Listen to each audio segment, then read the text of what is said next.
Welcome, everyone. Thanks for joining us for the second session of our HR Goes Global series, presented by Human Resources Today and sponsored by Globalization Partners. I'm Rebecca, and I'm excited to bring this fresh session with hard-earned insight about the strategies for developing and managing workplace cultures on an international scale with our incredible speaker with us today, Dr. Deirdre Mendez. This webinar is SHRM and HRCI approved. All attendees that stay for at least 50 minutes, 50, will receive an email with the activity IDs after the session. We are recording this webinar and we're going to send a link to the landing page right now in the chat box. Up next, and before we go any further, I want to thank Globalization Partners for sponsoring the webinar and helping us make this happen. You should always hire the best person or team for the job. And that often requires international talent. As an international PEO or a professional employer organization, they can help you get those people, no matter where they are, on your team in hours. So thanks again, Globalization Partners. Up next, let's get some technical things out of the way. Please feel free to ask questions during today's session. You could do so by submitting them into the questions panel on the right side of your screen. My wonderful colleague Tom will be fielding your questions today. He'll be happy to answer any questions you might have. So pull up the questions panel and say hello to let Tom know that you're listening. Also, up next, and what we're all here for today, I am talking to Dr. Deirdre Mendez. She's with us live today, all the way from Texas. She's an intercultural consultant, speaker, and author who helps U.S. companies and their international partners identify and resolve culture-based problems. She has this incredible book, which I've actually read, and you definitely need to add to your list, The Cultural Solution That Facilitates Self-Guided Problem Solving for International Executives. Following 2 decades as a consultant in international business relations, Deirdre came to the Center for Global Business at the McCombs School of Business, where she is now the director. So you are all going to be in fantastic hands. Without any further ado, Deirdre, it's your show. Take it away. Thanks so much, Rebecca. I'm delighted to be here and share some information that I have, interesting things I've learned about global team and project management over the years. So I want to start by letting you know what we're going to talk about. I'll start today with a discussion of how cultural difference affects teams, and I'm going to use just one example of thousands from my consulting experience, and then talk about that example in terms of the potential that global teams have for cultural synergy and what that means. And then how to build a team culture to actually capitalize on that synergistic potential, and how to be sure that everyone is heard and included, because some people might be closer to you in various ways than others, and you want to be sure that everyone that you're working with feels that they have an equal voice. So I'd like to ask everyone who's attending today, this is a little bit of an experiment, but I would like your input today about the example that we're going to see and a cultural tendency that we're going to discuss. So if you have your phone handy, if you don't, it's okay, but if you have your phone handy, if you will please text 37607 and input DM341, all right? And I'm gonna give you just a second to do that, but we'll come back to this screen in a minute, so you'll have another chance if you don't have your phone handy or whatever. You'll have another chance to do this. 37607 and input DM341. Okay, super. So the example that I want to give you is a project that I was supervising for a Brazilian and Austrian team, and they had a deliverable that they needed to submit to me in 4 weeks. And when they started out the project, the Austrian team said, okay, let's divide this into 4 equal parts. We need to have a meeting. Let's have that meeting. Is everybody available on Tuesdays at 10 a.m.? So we'll have a Tuesday 10 a.m. meeting, and we'll talk about the project and we'll move it forward that way. And the Brazilians didn't seem real enthusiastic about that, but they said, yeah, okay, whatever. And then the Austrians went forward with their agenda, and every Tuesday morning at 10 o'clock, they were all there ready to discuss what they had done during the week and what they had found and what they recommended. And the Brazilians would sort of filter in, and sometimes they'd all be there, and other times they weren't all there, and somebody would be late, and maybe somebody else would be on their phone, somebody else would leave early.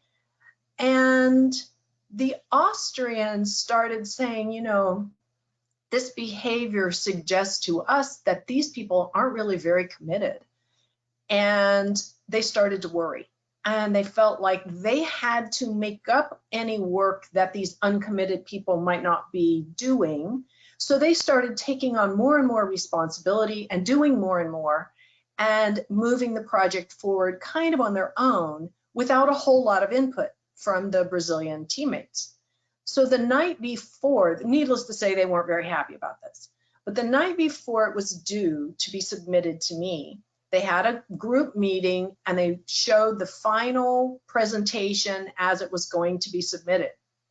And at that point, the Brazilians spoke up and said, you know, we've been thinking about this, and this is all very well and good, and thank you for doing this work, but we have a better idea. We think that you should take part 3 in a new direction, and we think that it's going to be a much stronger presentation at the end. And the Austrians thought about it for a second, and they thought, you know, this is actually a really good suggestion. But they weren't very happy, because they felt that it was too late. And they said, gosh, it would have been great if you had presented this to us last week or whatever, but now the thing's due tomorrow morning, it's at 8 o'clock, it's too late. And the Brazilians said, oh, no, it's not. Don't worry about it. We'll work on it and we'll get it in on time, and it will have the new changes incorporated. So when I went back, after I heard this story, I went back and checked, and the time signature on the submission was 5:38 in the morning or something. They had stayed up all night and finalized the presentation as they said they would.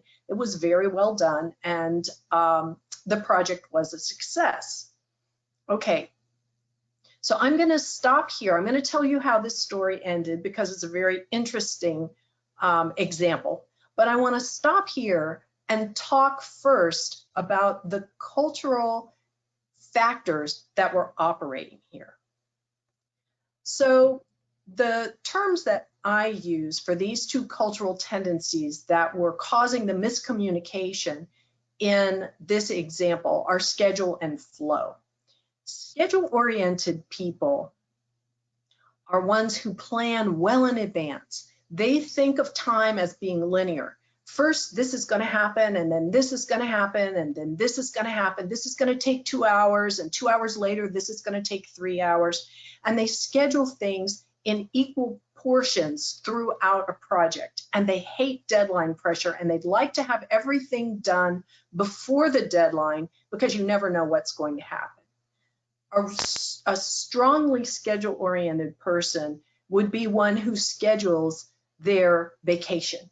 At 9 o'clock, we're going to have breakfast, and at 10 o'clock, we're going to visit a museum, and then we need to finish up because at 11:30, we have reservations for lunch, and so on. And they might even say, but from 3 to 5 in the evening, there's free time. But then we need to go for cocktails at 5 or whatever. So that would be an example of schedule orientation, and you might recognize that the Austrians in this group were being schedule oriented in their approach to planning everything in equal parts and regularly scheduled meetings and the expectation of punctuality at those meetings. Flow orientation is an approach that is adopted in an environment that in which conditions are fluid. In schedule environments, to be schedule oriented, you must be able to predict that you're going to have good infrastructure and other types of structures and systems in place. In flow oriented environments, that may not be the case. You may not be able to predict that the road won't be washed out on your way to work, or that the electricity will be on, or that the bank will actually open at 10 o'clock as scheduled. And so instead of assuming that you're going to do things in a linear and exact and precise manner, you know what your list of things is that you want to do every day, but you plan to do each thing whenever conditions are right. You kind of have a modular approach, and you slot tasks in as the opportunity presents itself. So you don't have the expectation that things are going to happen at a precise time, and you don't structure your own time that way. So if a meeting's supposed to start at 10, you don't see anything wrong with arriving at 10:15 if you were finishing up an important conversation. And if you get everyone together for a meeting and it's supposed to end at 2 o'clock, but the conversation's not finished yet, rather than disband a group of people who are having a productive discussion, you'll just push your next meeting out 30 minutes or an hour, and everyone else will do the same thing. And so meetings don't begin or end necessarily at a set time. Flow-oriented people may arrive late for meetings, and they tend to do a lot of their work at the end of a project. Okay, so we'll continue to talk about these two tendencies.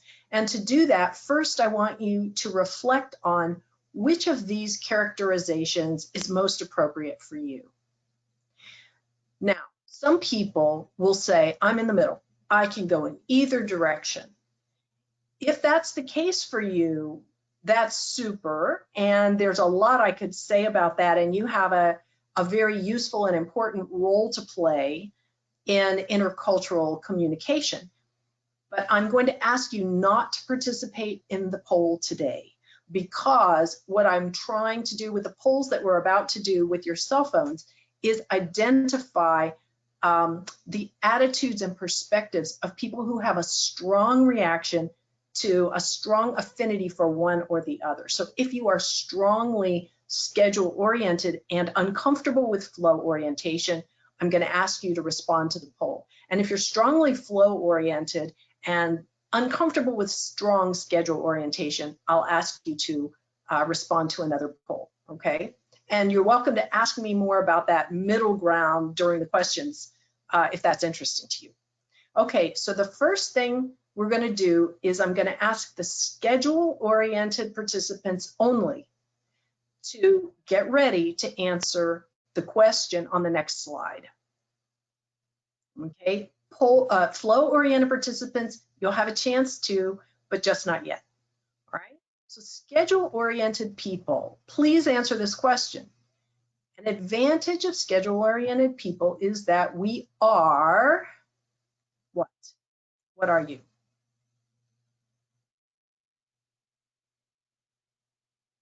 Reliable. Yes, schedule-oriented people are reliable and predictable. If your word has already been taken, please answer it anyway, because it will be counted. The way it will be counted is that your word will be bigger. So definitely, schedule-oriented people believe that they are reliable and organized and timely. Yes, and punctual. Yes, and especially organized and reliable. Yeah? So you see how this works?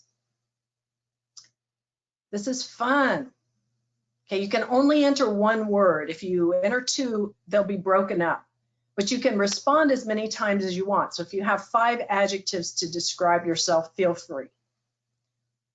Okay. All right. Love it. Okay. So as you can see, schedule-oriented people have a very consistent set of perspectives on being schedule-oriented. And most of these are very positive, right? Okay. Organized, reliable, what's not to like about that, right? And this is the reason why we perceive ourselves as schedule-oriented people in such a positive way, is that we have operated in an environment where these traits are encouraged. Our parents taught us to be on time. Our teachers taught us to organize ourselves. Our workplace prioritizes attention to deadlines and so on. So there are a couple of negatives here, but generally speaking, schedule-oriented people value being schedule-oriented, right? So the point I want to make with this slide is that our culture teaches us that this is a good thing to do. If we operate in a highly schedule-oriented culture, we are taught that this is the way to be. Now, at the same time, we're taught that the opposite approach is not the way to be. And I would like, I think, not sure whether that last judgmental, that comment was made before I changed slides. But what I would like you to do now, schedule people, is to come up with a term for people who arrive late and do things at the last minute. And again, only schedule-oriented people, please respond here. Yeah, inconsiderate, that is a huge one. Unprepared, unreliable, yeah. Unpredictable, okay. Procrastinating, inconsistent, oh my goodness, okay. Lazy, disorganized, ooh, okay. So notice that in the perspective of schedule-oriented people, what they do is really good. And what flow-oriented people do is pretty bad, right? Who wouldn't want an organized, prepared person on their team, but who would want an unprepared procrastinator who's disorganized on their team, right? Remember that these are culture-based judgments. So this is flow orientation seen through a schedule-oriented lens. All right, so flow-oriented people, yes, it is now your turn, and you have a chance to get revenge, or at least make your perspective heard. Okay, so please, everyone, stop answering this question. Schedule-oriented people, you are done. Flow-oriented people, please now get ready with your text to answer this question. Tell me, what are the advantages of flow-oriented people as expressed by flow-oriented people? Yes, thank you. Adaptable. Yes, absolutely. What else? Come on, flow-oriented people. You have other wonderful attributes. What are they? Forgiving. Good at dealing with changes. Yeah. Open. Yeah. Flexible. Flexible and adaptable. Yeah, what else? Any other examples? So the gifts, the advantages of flow orientation is that people are, as you can see here, flexible and adaptable. They are excellent troubleshooters. They're problem solvers. They're wonderful change managers. They have, and they're forgiving. They're balanced, okay? They have a good work-life balance, yeah, okay? They're creative. These are the people who, when there is a crisis, will have the solution, while the schedule-oriented people are saying, oh no, we're gonna miss the deadline. We're gonna have we're gonna have to redo the schedule. The flow people are saying, well, look, you do this and I'll do that. We'll move this around. What if we tried solution B, or how about option C, right? The flow-oriented people are going to come up with the last minute solution that's going to save the project. So who would not want a flexible, adaptable, accommodating, understanding, receptive person on their team, right? So flow-oriented people know that these are the kind of attributes they have, and they're taught to have these attributes by their parents. and by their teachers and by their workmates, right? Because things change. So instead of being rigid and inflexible with your schedule, you need to be open to whatever comes up and be ready to jump on new opportunity and respond to change. All right, so let's stop answering this question and we'll go on to the last question for flow-oriented people. Please tell me how you feel, how people seem to you who insist on punctuality and make detailed schedules far in advance. How does this seem to you? Rigid, absolutely. The most common, bossy, definitely. Unimaginative. Boring. I love it. Bossy and rigid are getting big votes here. Unforgiving, prescribed. Yeah, predictable, unimaginative. I love it. So you see how consistent. I did not pay anyone in the audience to provide these answers, but you see that for flow-oriented people, when they view schedule-oriented people and their behavior through that flow-oriented lens, there are very consistent, related judgments that they make. Okay, work-minded, bossy, rigid, narrow. Yeah.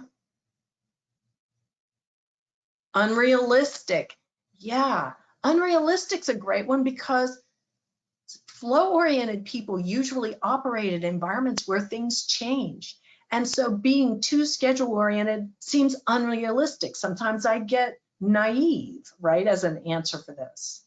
Okay, arrogant, right? Okay, so let's stop here. I think this is a great list, and I think you've gotten, you've made your point. You've gotten revenge here, mom. Okay. All right. So we'll stop with this slide and move on to the next one. But what I want to point out is that each tendency brings gifts to a team, and each one has culture-based perspectives on the other tendency that are negative. All right. So how do we deal with this, and what is the solution? Where's the good news about this? Because obviously neither side excuse me, is going to want to work with people who they perceive in that other way. The good news is that these tendencies are learned. They are not based on some ingrained kind of human behavior that is normal.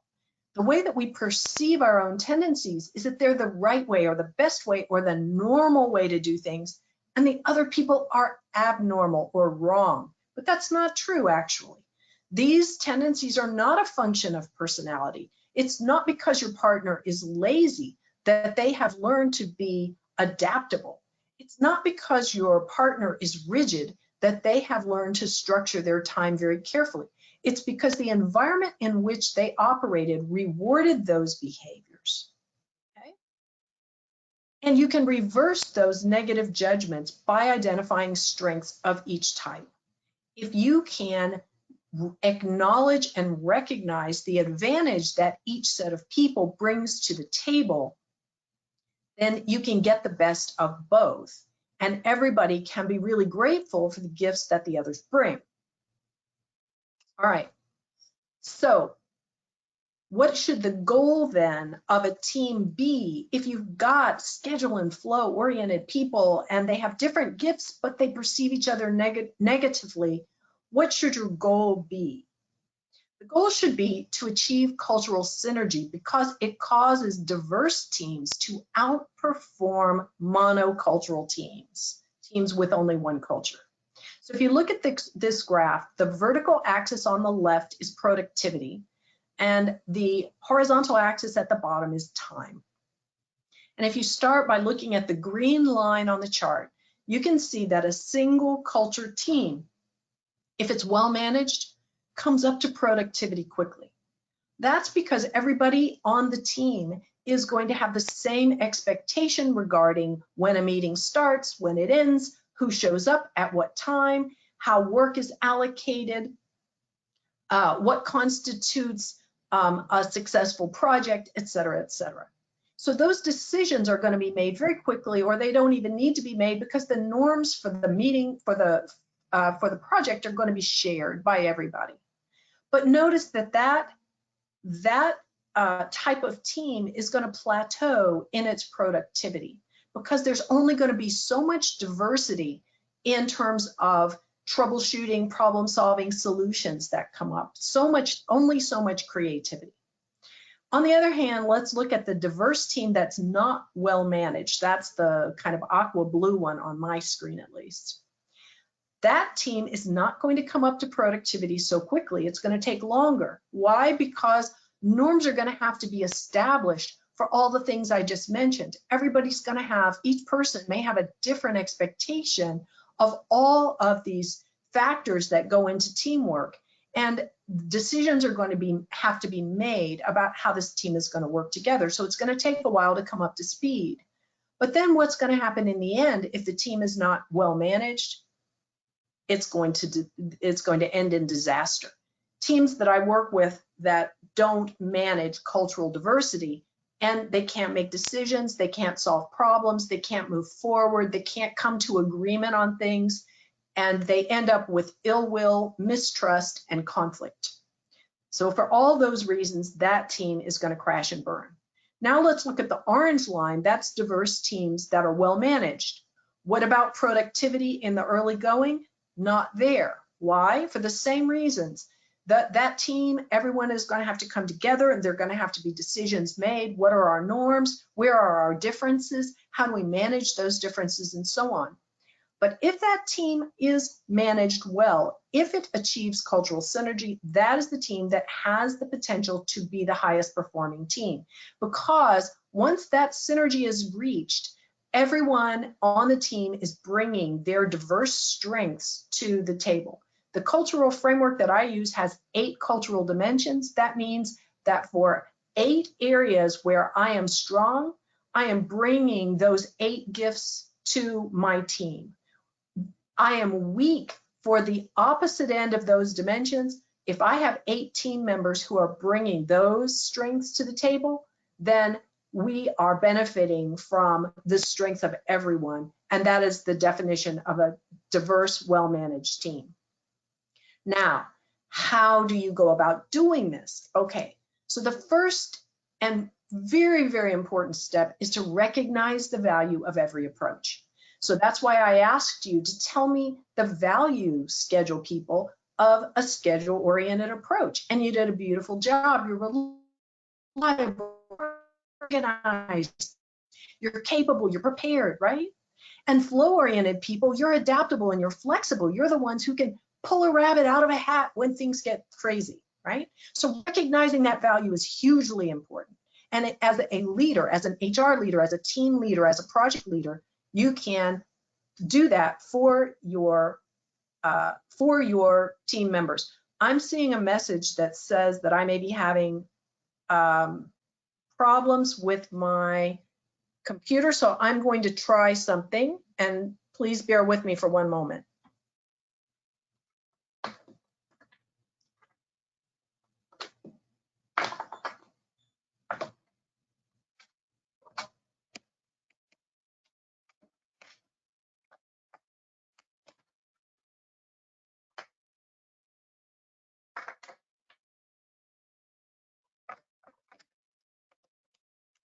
Okay, I hope that's better. So after you've recognized and articulated the value of each approach, you want to identify the priorities of each category and their sources of pain. Schedule-oriented people have a priority of knowing how things are going to be set up. It makes them feel more comfortable, and it makes them really nervous when they're not sure that everyone is going to be doing things on time.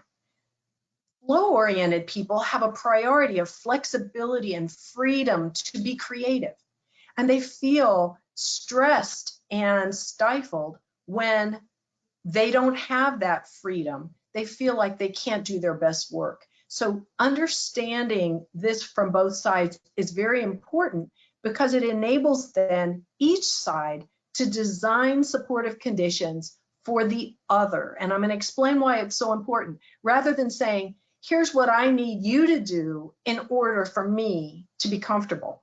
If you simply express, here's what I need to be comfortable, and let the other side describe things that they can do, this is infinitely better, and it's the recipe for synergy because the other side then is doing this willingly. So let's look at the synergy for the Austrian-Brazilian team. First of all, it was the Austrians who really recognized that there was something going on with the Brazilians that was amazing. And they came to me and they said, these people, when you first described flow orientation to us, we did not really believe that there were advantages to that style. We thought that you were just being nice to everybody by saying there were advantages. But what we've discovered is these people really do have something. Also, we were wrong. We thought they were uncommitted, but they weren't. They were committed to the project. They just don't seem to have been very committed to those Tuesday 10 a.m. meetings.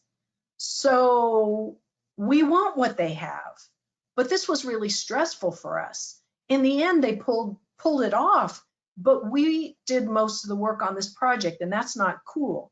So we want to proceed with them in a way that gets the best of what they have to offer without causing ourselves so much stress. So they are the Austrians are the ones who recognize there's really something to this flow orientation, and we want it. That's the first step towards synergy. Then they discussed their needs and concerns, and the Brazilians said, oh, you're kidding. You were staying up every night thinking you had to do our work. You were worried about us. Oh, we didn't mean to make you feel that way. And the Austrians said, oh, those 10 o'clock meetings were causing you stress and making you feel uncomfortable. We didn't want to make you feel that way, right? And so now each side, the Austrians said, well, you know, could we still have weekly meetings, but maybe agree on what day so that you have more flexibility to come to some creative solutions before we meet? And the Brazilians said, well, we don't want to cause you too much stress, so a weekly meeting makes sense, but we'll be sure that when we do agree on a meeting time, we'll be there on time, and we'll be fully present, and we won't be on our phone, and we won't leave early. So this was the accommodation that worked for both of them, and the goal there was a synergistic goal, which was a win-win. And I want to mention that this is different from compromise. And you often hear the term cultural compromise. Everybody's got to compromise. Compromise is not the same as synergy.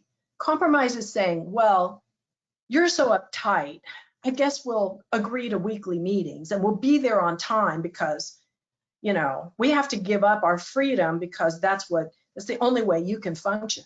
Or, oh, well, you're so unreliable that we have no choice but to make our weekly meetings flexible. Compromise is a spirit of we will lose something we value as long as you will give up something you value. That is not a win-win. That is a lose-lose. Synergy is saying what you bring to the table is so exciting and so cool that we would like to make sure that we create a work environment in which you can do your best work and we get the value of your expertise. You see the difference? All right. And then it's important to share concerns throughout. When the Austrian team had suffered through that whole project, but they never spoke up. So if they could say, hey, you know, we're starting to feel a little nervous because we noticed that, you know, you didn't get this done on time, then they can be reassured. The Brazilians can talk about how they're going to deal with that and so on, rather than waiting till the end. Okay, so how do you as a manager, as an advisor, as a team leader, create synergy for your team? First and very important step here is to identify the tendencies and give them a name. Why a name? Because it makes it easier for everyone to understand. So when I say, oh, that's very schedule oriented of you, that helps everybody understand what they're seeing, that this is a culture-based behavior and not just someone's personality or personal preference. And it also structures the discussion of what the advantages are of each tendency, right? And then you can talk about judgments as well. So to gain some labels, some names for cultural tendencies, it can be helpful to use a cultural framework. And there are several out there, and any one really will do. Mine has 8 dimensions, some have as few as 3. The point is not so much what the framework is that you use, but how you use it. And having those labels and understanding the strengths of each one can be very, very helpful. It's a shortcut. And identifying the strengths and judgments helps people come away from the judgment. So when someone says, they're so unreliable, you can say, well, unreliable is a judgment. Let's look at the specific behavior you experienced. Well, they said they would do it on Wednesday and it wasn't ready, and we had to get back in touch with them, and it finally got done on Friday. And your response is, okay, so they're operating in a flow-oriented manner. Let's talk about some ways to deal with the schedule flow difference on the team, right? And then you can begin to look at potential synergies and where the sticking points are and how to solve those problems. When you do that, you separate the tendencies from personality, and there's no bad tendency. Every tendency brings strengths. So talking about them is a very productive, happy kind of exercise. And then finally, deconstruct as you go. So many times, by the time you're made aware of a problem, there have been many steps in that creating that problem. So-and-so did this, so-and-so responded this way, the other group had this interpretation, this group took this action, and now you've got a series of 7 or 8 steps, and people are angry with each other, and there's been conflict or rude words expressed or whatever. And going back to the beginning and saying, what was the very first thing that happened? Well, they made this decision. Okay, and how did you feel about that decision? Well, it was inconsiderate. So then you go back to the first team and you say, when you made that decision, what were your criteria? Well, we have this priority, and so the decision we made was going to help us accomplish X. You say, did it occur to you that your teammates had a different priority and that you were ignoring that? Oh no, we didn't even know. So when you go back to the beginning, you can separate the action from the intent, and you can let each party know that actions that took place were not intended to cause difficulty, or they weren't really inconsiderate. They were just lacking in cultural knowledge. And once you separate out intent from interpretation, people will come away from the ill will and give their teammates a second chance. And I've seen that happen in projects where people were tremendously angry with each other. Once they realized it wasn't intentional, a whole new way of looking at conflict opens up for people. So if you have a chance to design a team culture, suppose you're staffing a new project, where do you get your norms, right? You don't want to say, well, you do it this way and you do it this way, so we'll alternate days. We'll do it your way on Mondays and your way on Tuesdays. Obviously, that's not going to make sense. It's also not going to work for you to say, well, we do it this way in my culture and I'm the boss, so we'll just do it my way, right? Where do you get those norms? You should always get your norms from your goals, from your project goals. And so I know you're familiar with objective-based management, and establishing the goals is the first step in bringing everyone together behind a team culture. It's very interesting to me often to see how different the goals are, how different the perceived goals are by different members based on cultural factors. And a very easy way to test for this is to give everybody the same question. what are the name the three principal goals of this project, and you will discover that people have really different definitions. And that's a great starting place, because you can say, you know, maybe the goals are really handed down by management. You can say, actually, the company expects us to do X. Or you can say, you can begin to integrate those expectations and synthesize a set of goals, just depending on how much leeway you have. Once the goals are established, that's where you get your policies and systems. Here's how we're going to communicate. Here's how we're going to structure our strategy. Here's how we're going to plan. Here's how we're going to create relationships with our suppliers or our customers or our partners, etc. And then finally, you want to be sure that your reward structure reflects the policies you said you had in place. And this is an area where we often see a lot of disconnect, because policies were, reward systems were developed by headquarters, and the operation in China is based on that reward system, but management in China is trying to implement a different cultural structure, or is trying to adapt to the cultural expectation in China with their management system, but the reward system doesn't prioritize the goals that they are trying to put in place. So you want to make sure that that's consistent, and that mid-level management has bought into it, because mid-level managers often can be the sticking point, because they will not pass on the culture you're trying to implement to the people who report to them if they don't buy into it. Okay.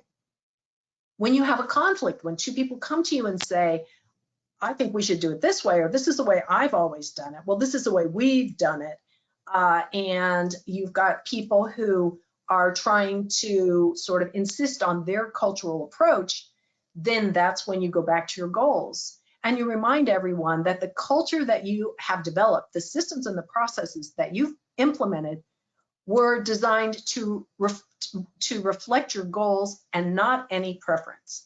No, we didn't develop this system because we like the way so-and-so, we like this person better and this is their way. Our systems and processes and procedures and policies were developed with reference to our goals. Therefore, the solution to this problem, we're going to go with this one and not that one, right? And then always go back as you move forward to deconstruct misunderstandings, establish that ill will was not the intent, and so on. Sometimes ill will is the intent, or someone does something maliciously. When that is not, when you're seeing true malicious behavior, that's not culture-based, that's individually based. And that's a person that you want to either coach into a different place or perhaps terminate. But understanding the cultural basis of people's behavior will enable you to separate personality and personal intent from culture-based behavior, which is very important.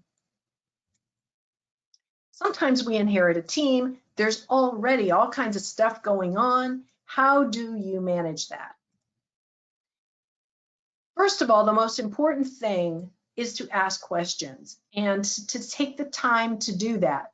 And remember, that chart that I showed you says that a multicultural team will come up to speed slowly, but you must invest in cultural, developing a set of productive norms for your team in order to move forward. So you have to go slow in the beginning, set up that culture in order to get a high-performing team. So the more questions you ask, the more information you will get about how people prefer to work. What do you want? Tell me about the best manager you ever had. Tell me about the worst manager you ever had. What makes you feel stressed? What makes you feel rewarded? What makes you feel happy to come to work? All those kinds of questions will help you understand where people on your team are coming from and what they want. Make sure that everyone is heard. And it's studies frequently show that the people who are close to you are the ones you're most likely to listen to. You hear from them more, you see them more, They're more accessible psychologically as well as physically, perhaps. Maybe a new team that gets added to an existing team or new members are less likely to be heard. So you really need to invest extra time with people who may feel that they are not having as much of a voice on your team. And there are a number of ways to do this. You can probe for problems, and you might want to do this anonymously if things are really difficult. And I'm not referring to a suggestion box, but when I'm working with a troubled team, sometimes I'll just have everyone fill in the blank. One thing that would enhance our productivity is X. One thing that would enhance our communication is Y. And you get really interesting responses. People will say things kind of indirectly that you can decipher, like, it would help if everyone came prepared. Aha! Now you know that someone's not, or someone is perceived as not coming prepared. And you can begin gently to probe for that and pull things apart.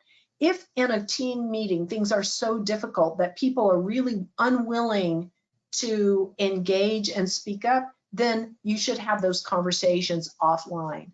And not ask people to name names or anything else, but you start very gently, tell me what you think might enhance your work on this team, right? You especially want to talk with and spend time with the people you're not hearing from. In a meeting, if someone's silent, that's a bad sign. That means they're disengaged. For some reason, they've tuned out, or they are not feeling part of the team. So just some very general advice. I could go on about that for a long time. How do you work towards cultural synergy on a team or a project? Be sure always to show respect for every cultural orientation, every tendency. You want to celebrate progress. You want to point out when someone, particularly the cultural orientations that are perhaps less valued in your own cultural background. In the US, business culture tends to be very schedule oriented, at least in particular industries. So when a flow person on my team comes up with a really creative solution, even though it's late, then that's an opportunity for me to say, wow, boy, are we getting the benefit of your flow orientation. That's super. And we're so grateful for that. I hope you'll be able to contribute that sort of thing a little earlier next time. But what a fantastic contribution to this project, right? And you want to make sure that person feels rewarded for the thing that they contributed. And be positive. So often in the literature, we see that cultural diversity is bad. It causes problems. It causes teams to be less productive. And you have to compromise, and it's a source of this constant flow of problems that you have to manage. And seeing cultural synergy as a goal and high performance as a possibility is a great way to motivate your team to celebrate and to make each other be the star of the show. Let everyone be a superhero based on the gifts that they're bringing to a project. So that is what I wanted to say about the approach that I take, which is called cultural analysis. And I'm happy to take any questions that you might have. Thank you so much, Deirdre, for that amazing presentation. So much fun with the polls, and thank you for breaking down this this complicated subject. It is definitely, not something to take lightly, and I really appreciate your thought leadership and amazing expertise. We do have a lot of questions, but before we dive in, I just want to say, I want to remind everyone that now is the time to get your answers straight from the source. Deirdre is with the slide. Great questions contribute to a great webinar, so don't forget to submit some. Additionally, we understand if you need to run, but have no fear because today's session is being recorded and it will be emailed out to you within the next 48 hours. All right, so let's see what's coming in the questions panel. A lot of amazing little questions from everybody. The first question is from Laura, and this is a clarification question about the graph that we had on one of your slides, but she's asking, is the data curve on the cultural synergy for homogeneous teams the same for both flow-based teams as well as structure-based? I think you probably mean schedule and flow. Yes, if everyone on a team is super schedule oriented, that means those people come from an environment where they can rely on systems and processes and infrastructure. The train, the commuter train, or the bus is going to be on time. Meetings are going to start on time, and so on. Those people don't have an opportunity to flex their creative muscles as much, and so people who operate in a super schedule oriented environment are not used to dealing with change and fluctuation. And on a multicultural project, you're probably going to encounter surprises and changes and so on. And so people who are homogeneous, a team that is on which everyone is the same for that cultural tendency, is going to lack the benefit of the opposite tendency. They're not going to have that flexibility and that creativity, right? Now, some industries and types of projects prioritize schedule orientation. If you're working on that kind of a project and you have someone who's seriously flow oriented, they might not be able to contribute in the way that you need. So it's a good thing to understand that a project or an industry or a company may have a bias towards one orientation more than another. That doesn't mean it's ever really good to have a 100% homogeneous team. That would be like cloning 10 of yourself. And how many ideas would 10 of you have on a project, right? So yes, any tendency that is overrepresented on a team or exclusively represented is going to have a limited amount of diversity and ability to solve problems, etc. Okay, I'll try to answer the next one faster, Rebecca. No worries. I mean, I'm really, really loving the answers. And Laura, if you have any follow-ups, please let us know. Also, in case I know we're going up to the top of the hour again, but I just want to say if you have any questions today, please also reach out to Deirdre here. I have all of her contact information on the screen, and I'll also be sending out her email. So if you'd like to continue the conversation, it does not have to stop here. You can definitely keep it going. All right, so the next question we have is from Tim, and Tim is saying, if you find yourself against a deadline given by an outside party, say a client, how do you communicate that to flow-oriented individuals to ensure that the deliverable is handled on time? Okay, well, I'll bet you can already think of a few, because once you understand that you're dealing with flow-oriented individuals, you know what some of the potential pitfalls are. So while they may be committed to the end product, they are often not committed to internal deadlines. So what you might want to do when you impose those internal deadlines, they're not going to be too impressed. So you might want to provide some incentives or some penalties, particularly if you have, for example, a flow-oriented supplier. You might want to be sure that in your contract it says get it to us 2 days early and you get a bonus, get it to us 2 days anytime late and there's a 10% penalty per day or whatever. You might come up with incentives like if we get it done before the deadline, we'll all have a party. It depends on who you're trying to motivate, whether it's team members, people who are consistently get their work done before deadlines, get some sort of reward. Maybe they'll be the employee of the month. Maybe they are more likely to get a promotion. There are many different ways to provide incentives and, if necessary, disincentives for late delivery.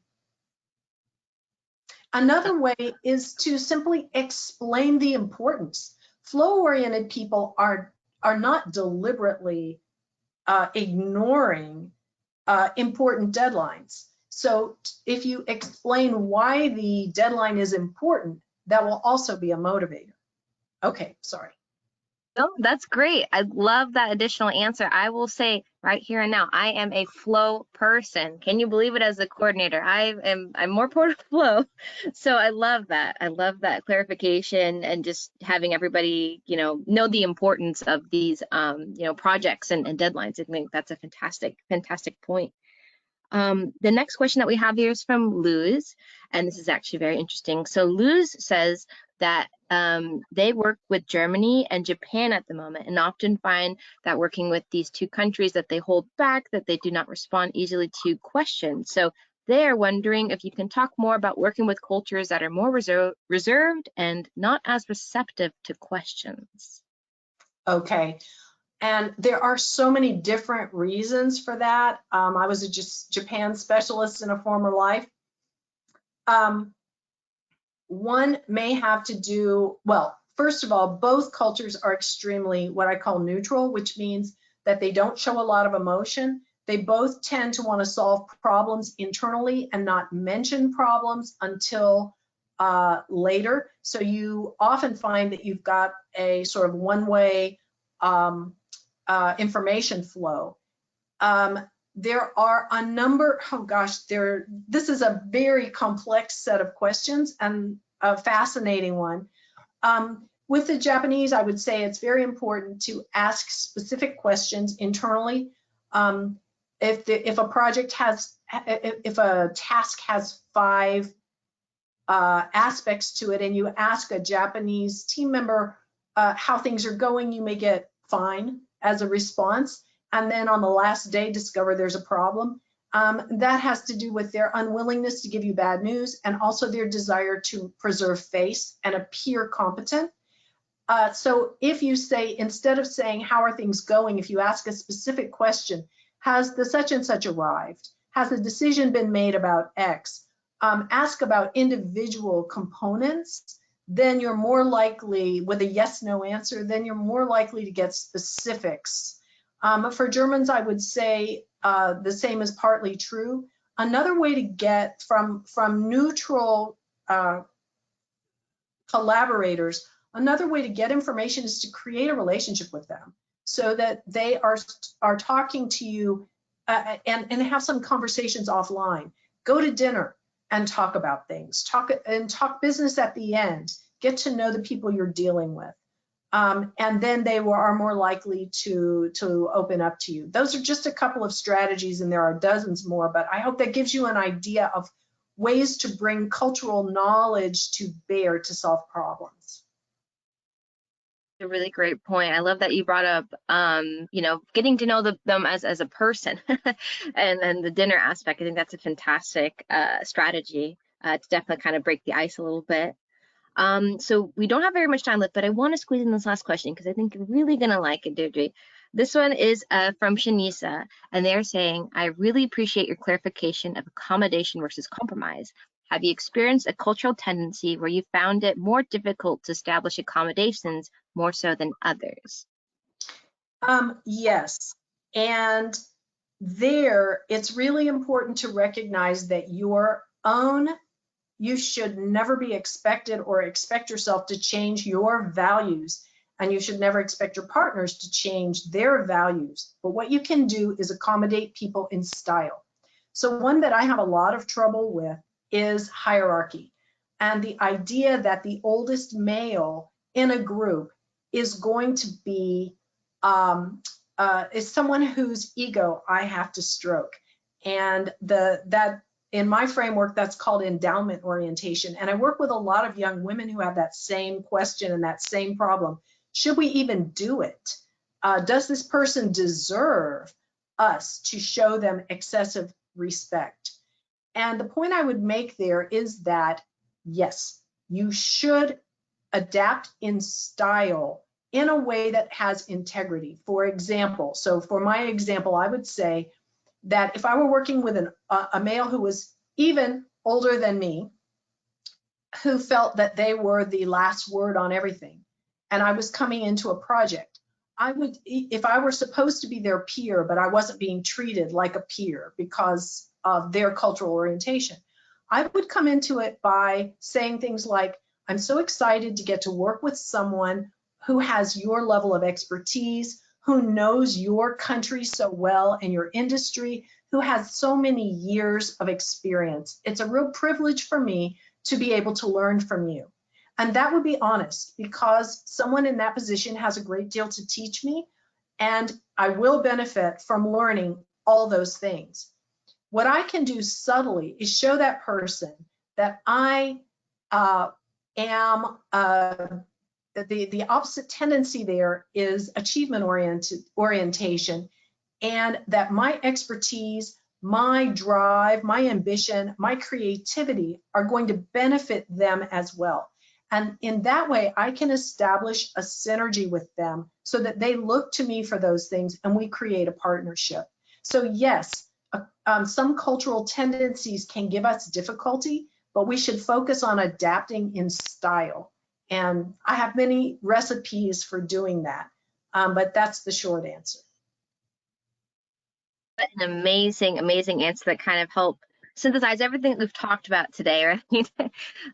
Thank you so much. And unfortunately, this is all the time that we have for today.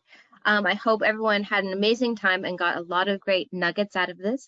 Thank you to our incredible speaker, Dr. Deirdre Mendez, our sponsor, Globalization Partners, and all of you for attending. Thank you guys so much. Please reach out to Deirdre on LinkedIn, check out her book and also her website, and we'll see you all soon. Bye. My pleasure. Thank you so much.